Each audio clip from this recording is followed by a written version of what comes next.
This week on Phantom Cave Reviews, we are going to be reviewing The Phantom, the Man Who Cannot Die.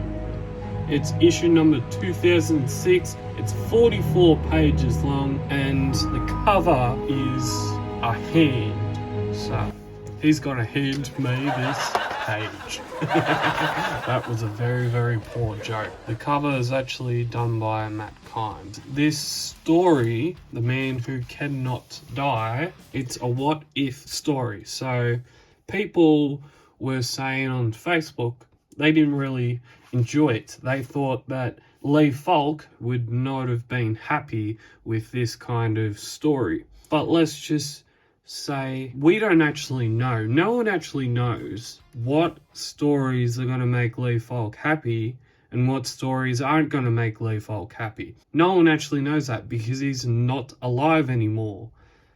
And because of that, no one for actually to the millimeter of a second knows what his personal opinion is going to be, because he has passed away. He's already passed away. I don't know why people have to come out and say, well, how about Lee Falk doesn't actually like this? Well, do you actually know because he's actually dead? Or do you only think that because that's of your personal opinion, that's what you think that Lee Falk would probably not have liked? But in saying all that, this is a what-if story.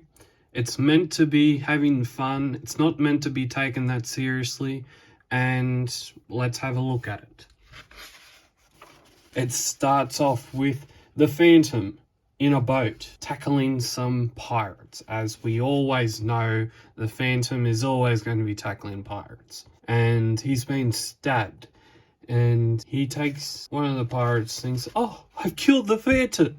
I've got to take his belt and holsters. No, the Phantom's not that easily done. So he comes back up and old mate starts to shoot. Bam, bam, bam, bam, bam. And then he says, no! And then we see some hands. A man who cannot die.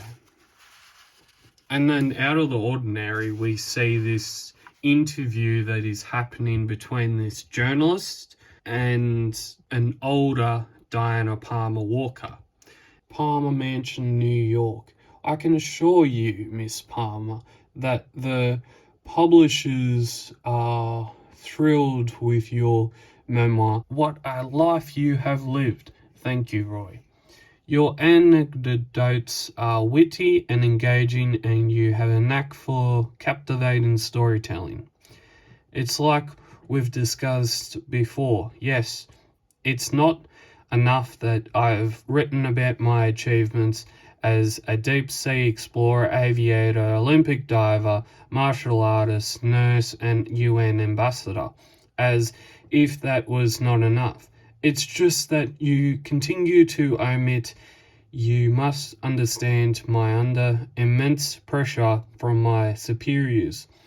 They are insistent that you include your account of the kidnapping in the New York harbor. Roy, I've made my position on this very, very clear. I've been crystal clear about this from the outset. Miss Palmer, Diana, you have never discussed those events publicly, and it's the subject of much intrigue, particularly among those interested in, well, you know, a boat.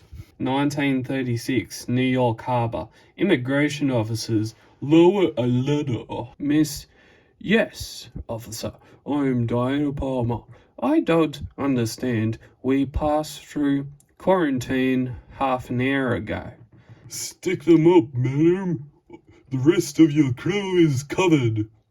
You're not immigration officers. This is a hold-up. You're the boss of this boat.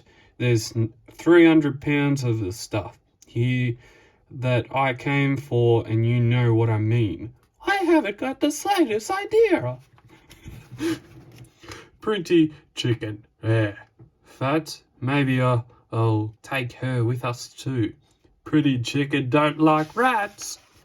Well, You know, chicken don't like rats, and, you know, rats only come out when there's water nearby. And then the Phantom comes in here, and they try and go blam, blam, blam, but puts 3 holes through their own personnel, and they take Diana somewhere else. The Phantom is trying and find Diana.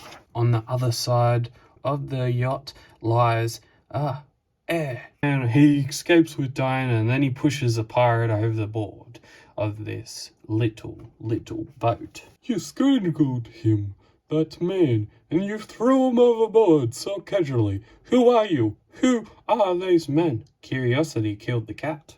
Yes, it did. It also killed many rats that nearby water. And then Diana tells of this mysterious happenings to Uncle David.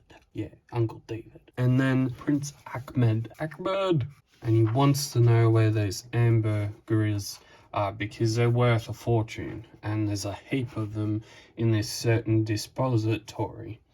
So Diana and her person that goes to this dance, they meet up with Prince Ahmed, and Prince Ahmed uses that dance to kidnap Diana Palmer Walker, or a younger version of her, and then he puts her on a chair. Then they start talking about a boot screw, I feel like Chinese boot screw, like torture devices. Then the Phantom comes in, and everyone thinking, oh, we've got the torturer. We're going some great strides here. We're going to absolutely torture someone like it's 1800s. So the Phantom reveals himself, and then he gets stabbed in the chest, and then he falls, but then he doesn't die yet because there's a car coming through. They crash. The Diana starts driving off into the distance, leaving the Phantom, where we all think that he's going to die because a real torturer is here. He's about to burn old mate's eyes out, so it makes him blind and heaps of painful and torturous. But Diana comes back, obviously, and then gets trapped. And the Phantom says, well, you shouldn't have came back. Tell him nothing, Diana. He can't be trusted with any more than any other snake. One more chance, Diana. Tell me the location of your ambergris deposit, and I'll free him. Otherwise, my man will blind him. No, Ahmed, no, I'll tell you. He can't be trusted any more than any other snake. No! But I'm still going to burn his eyes out. And then they escape. Diana has to then try and go and show them where the depository is. But then the Phantom, he comes back, and he's going to rescue Diana Palmer Walker away from these very, very bad, evil men on this boat. And he says, perhaps you remember the Sada Trove and the Oath of the Skull. What? It can't be! I thought you were an American, some imposter, just using the name of the ghost who walks, Ahmed Singh. No, don't touch me. Have mercy. Sunder Trough, Oath of the Skull, ghost who walks. Ahmed looks like he's having a stroke and seeing a ghost. What on earth does it all mean? And then, have mercy, you killed my father. Your father merited death, as do all Sing pirates. When I return your Kraken 10, tell your brotherhood 2 things. 1, the Phantom warns only once. Blam! Shot. 2, that the Sing brotherhood is doomed. What will you do with him? He shall lead me to his rat's nest. Then I shall destroy the Sing brotherhood. Are you going to kill me?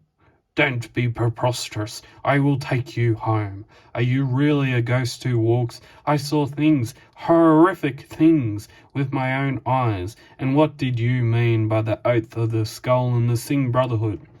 Spoiled child. Fools go where angels fear to tread. You're an example of that. leave me in peace now. So he thinks that Diana Palmer Walker is a spoiled, rich, rotten kid from a spoiled, rich, rotten family who just wants to take these ambergris and take them for her own greedy pleasure. But that's not the case. She gets back, she wants to go back to where the ambergris is, but she has no money. And because she wants to get the depository, she wants to bring that money back and donate it to a kid's children's hospital. So the Phantom hears of it. There's a boat also that is saying, "Sing! The swift boat overtook us easily. They swung outside of us." She also tells her pretty horrific tale to a certain doctor, and he says, "Ghost who walks? Unbelievable, incredible, I can't believe. Diana, this is astounding. You'll think I'm crazy insane when I tell you what I know of him." And then they saw the Singh Brotherhood coming and their boats coming. And then the Phantom came on board and saved them from their mortal destruction. They look through books. They find the Phantom in different locations, all in different periods of history. And then she calls for a taxi and she says, "Good morning, driver. Please take me to..." "Oh, could it be? Driver, stop, let me out. Excuse me. And she sees the Phantom, Mr. Walker. And then a mysterious card is left in a chest full of, a fortune, and that fortune goes directly to a hospital. But later on, in a different part of the world, the Phantom is now tied up. He is in this plane that is going down undersea. There's army planes. Those army planes are taking out the other planes. They're shooting them down and getting the job done. And then the Phantom is about to escape when their plane hits the ocean and we all think that the Phantom is dead. No, he walks out of the ocean, and that is when we say, "Forevermore, man who cannot die." So you can understand why people are taking it so seriously, is because they're not actually appreciating the true element of what the story is meant to be. It is a what-if story, and when I first read it, I thought, it's going back and forth, it's getting somewhere, and then we left it. And I thought, it is a good story, but it's a good story, but I think a lot of people just overlook a lot of the elements and they think too hard about what the story is meant to be. Now it's not going to be a story where it's going to be treated as canon, but it's going to be a story where it's going to be like a fun story. And there's a lot of stories out there that aren't necessarily like fun. They aren't gimmicky. Sometimes you need stories like that because it's just fun to look at and it's fun to read, obviously. And as always, I enjoyed this story very much. It was a little bit weird, but that's just what this kind of story is. It's a little bit weird, but everything needs to get weirder, as some people say. Everything just, weird is sometimes fun. Obviously, also, they've got the new Legacy series that came out halfway through this year. I've read it. It's a really, really good set of 2 books. It count down all the entire series of the Super Yank comics made back in the 1950s, and you can get them for $55 each plus postage, cash from Few Publications, or on their phone number at 92618122, or on their website at www.phantomcomic.com.au. Again, I'm not associated with Few Publications in reading their ads. I just think if we're all supporting a local Australian business and that business is still able to come afloat at the end of it all, I think we're all going to be getting more Phantom comics because of that. So I'm not associated with Few Publications at all. I don't get paid to read their ads. I just think it's good for that. If people see it, they go and buy it, and then that means that Few Publications keeps making Phantom comics and I can keep reading them. And this channel obviously goes because of the Phantom and Phantom comics made mainly in Australia and wherever else I can find them. But yeah, I think it's really, really good. Thank you for watching this comic book review, and you'll see me next time on the Phantom Cave Reviews YouTube channel, and keep Phantom caving.